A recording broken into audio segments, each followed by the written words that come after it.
ठीक है। Find the final position of final.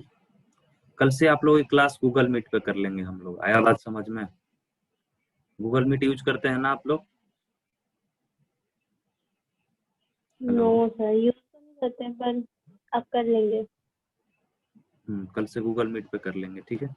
आज मैं बता दूंगा सबको। चलिए ट्राई कर, ये क्वेश्चन देखिए। इस क्वेश्चन को मैं सॉल्व करता हूँ, आप लोग केवल समझिएगा कि मैं कर क्या रहा हूँ इस क्वेश्चन को सॉल्व करने के लिए, ठीक है। इस क्वेश्चन को सॉल्व करने के लिए मैं कर क्या रहा हूँ, देखिए। हमारे पास जो मिरर फॉर्मूला होता है वो क्या होता है, 1/b प्लस के 1/u इक्वल टू 1/f होता है। बताइए, ठीक है। आप लोग केवल हाँ या ना में जवाब देते जाइएगा, समझ में आ रहा है या नहीं आ रहा है। आया बात समझ में? ठीक है। Yes sir. अब समझिए बच्चे, अब मैं यहाँ से क्या कहना चाह रहा हूँ कि देखिए यहाँ से r जो है, देखिए सबसे पहले u जो है, u को हम +30 लिखेंगे या -30 लिखेंगे, ये बताइए। -30। आप बताइए, u को हम +30 लिखेंगे या -30 लिखेंगे। अगर हम यहाँ पे अगर एक ऐसे एक्सिस ड्रॉ करते हैं, ये इस एक्सिस के इधर है, तो इधर वाले लेंथ को हम निगेटिव लेते थे ना, साइन कन्वेंशन में मैंने बताया है ना ये चीज। देखिए देखिए, नहीं समझ में आ रहा है, डोंट वरी, कैसे लिखा ठीक है। तो यहाँ पे u इक्वल टू -30। अब हमें v की वैल्यू बतानी है, फाइनल पोजीशन ऑफ इमेज कहाँ पे होगा, ये हमें बताना है। अब देखिए क्वेश्चन में हमारे पास r equal to 2f given है ना। आया बात समझ में? तो यहाँ से r की वैल्यू कितनी दे रखी है क्वेश्चन में, ये बताइए। r की वैल्यू 20 दे रखा है, और 2 इंटू एफ, यहाँ से f की वैल्यू कितने मिल जाएगी आपको, बताइए। 10 सेंटीमीटर कुछ। यहाँ पे फोकल लेंथ पॉजिटिव होगा, ये फोकस कहीं इधर ना इधर होगा। आया बात समझ में, जहां पर मैंने ये रेड मार्क किया।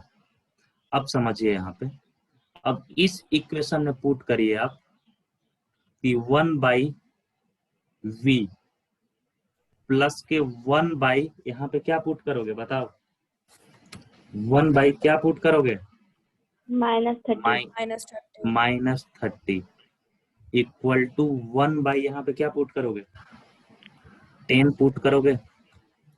बताओ, बोलो।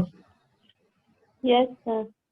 हाँ या ना में जवाब देते जाइए हर बात का, ठीक है। तो ये हो जाएगा आपके पास 1/v माइनस के 1/30 इक्वल टू 1/10।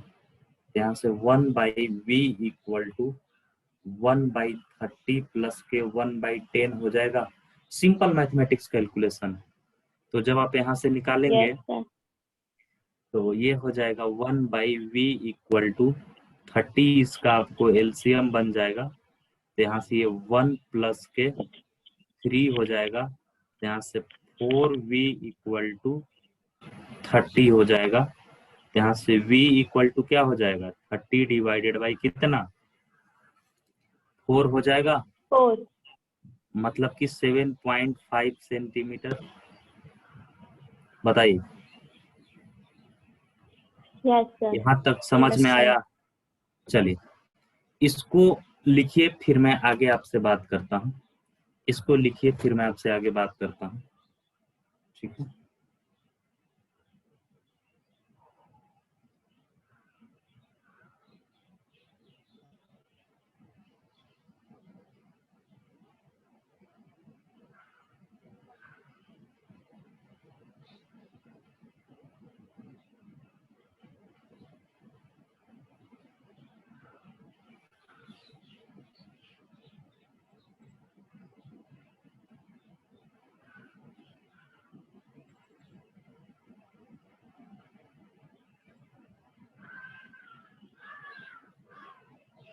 लिख लिया?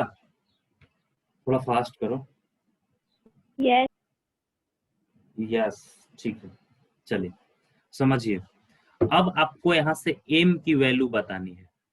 तो m इक्वल टू माइनस के v बाई यू होगा, बताओ।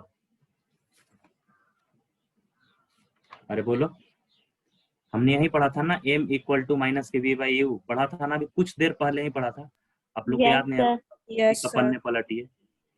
तो देखिए m माइनस v की वैल्यू कितनी है 7.5, u की वैल्यू कितनी है 30 माइनस 30, तो ये से ये चला गया, तो यहाँ से m इक्वल टू 1/4 मिला है।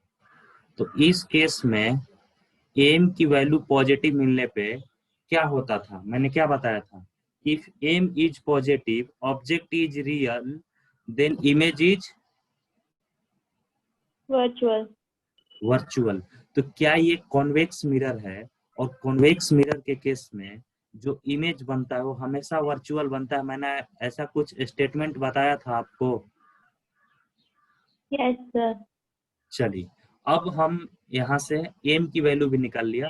अब हम m की वैल्यू से m इक्वल टू क्या होता है, इमेज साइज, हम इमेज की साइज भी बताएंगे कि क्या होगा, इमेज साइज अपॉन में ऑब्जेक्ट साइज।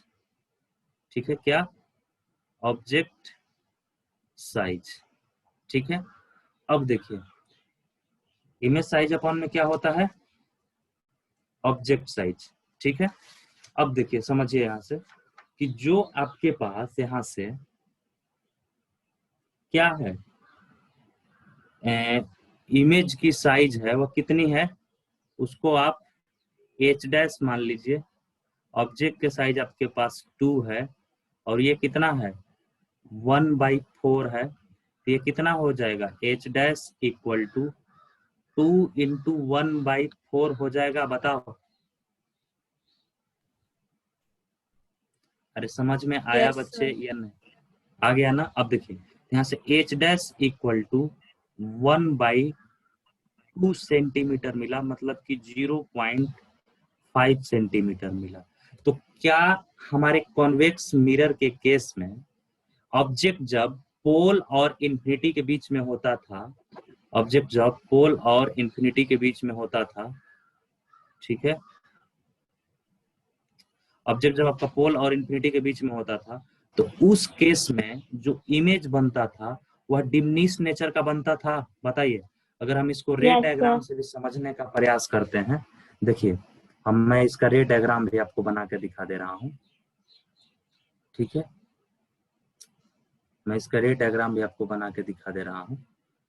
देखिए एक रे यहाँ से आएगा, ऐसे मिरर पे पड़ेगा, और ये इधर की ओर चला जाएगा ऐसे, और एक रे ऐसे आएगा यहाँ पे पड़ेगा ऐसे, और ये आपका इधर ऐसे चला जाएगा। तो इन दोनों रे को आप ऐसे आगे बढ़ाइए, तो ये देखिए यहाँ पे आके बना। तो क्या ये इमेज, इसको ए ले लीजिए, इसको बी ले लीजिए, तो ये ए डैश और बी डैश काफी छोटा बन रहा है ए बी के कंपैरिजन में, बताइए।